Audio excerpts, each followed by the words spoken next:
It is NBA trade season, and we have had some monster deals so far. So, who should be playing catch up? These are the teams that I think should be buyers at the NBA trade deadline, starting with the Philadelphia 76ers. I know a lot of people are saying that they should maybe go the other way.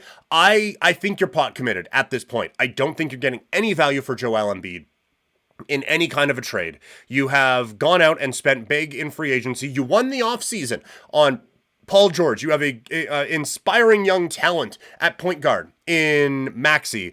I think that there is a very interesting team here if they can just get it figured out, and if they can just stay healthy long enough to get it figured out. And so at this point, I think it would be a whole lot easier for this team to get 1 and 2 pieces and get a little bit better than it would be for them to trade off a bunch of pieces and fall down in the tanking battle right now. So I think for this team, like, you look at Philadelphia and where they are in the standings. Again, taping this on Tuesday at noon.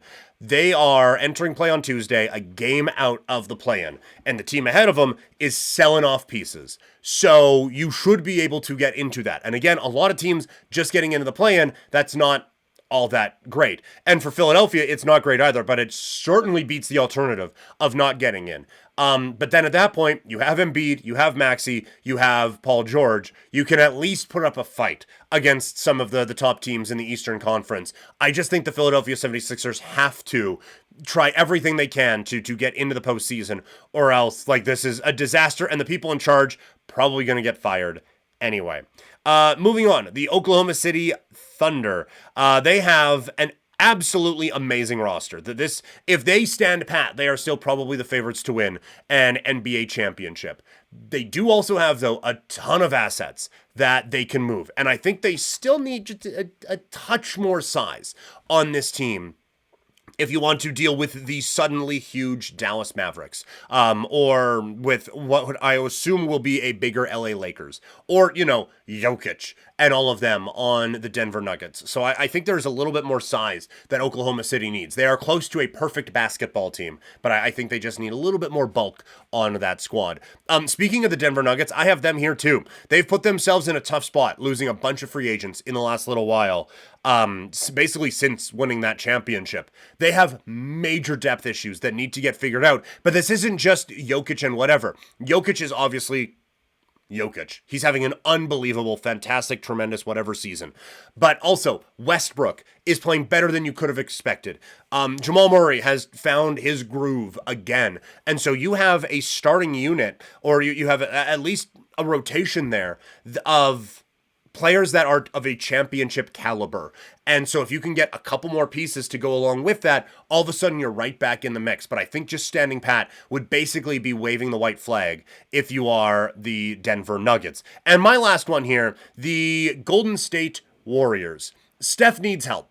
That has been obvious. They've been trying to do this 2 timelines thing, and right now, neither is working. You don't have the kids to carry on into the next one, and you don't have the vets to win it now. So you're just in this weird in-between where nothing is really working. Steph, he played at close to an MVP level last year and just couldn't get the help that he needed.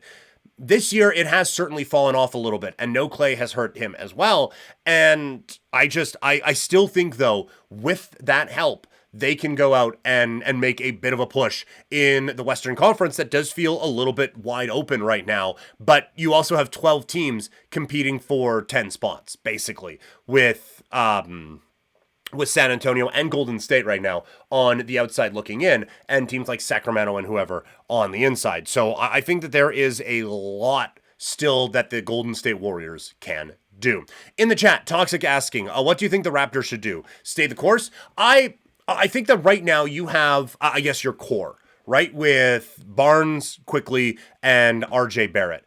You have those guys. I'm not going to say they're untouchable because Luka just got traded, but like Barnes is the one you're building around. Quickly, you wish he would stay healthy long enough that you could see what this is like with him and Scotty. And RJ, I do think has found close to another level with Toronto and could find a little bit more. I think anything beyond those guys and a couple of the young, like you're not trading Grady Dick or something like that, but I think when you're looking at Brown and you're looking at the bigs that the Raptors have and you're looking at Boucher even, guys who don't necessarily fit into a long-term plan, I think those are the ones that should be on the move. So I don't think you're going to get the big seismic moves that the Raptors made a year ago, but I do think that you're going to get probably a couple of moves here in the next little while to just kind of round out a bit of a tank for the Raptors this season. I would be surprised if Brown was on the team by the time the trade deadline comes and goes in a couple of days.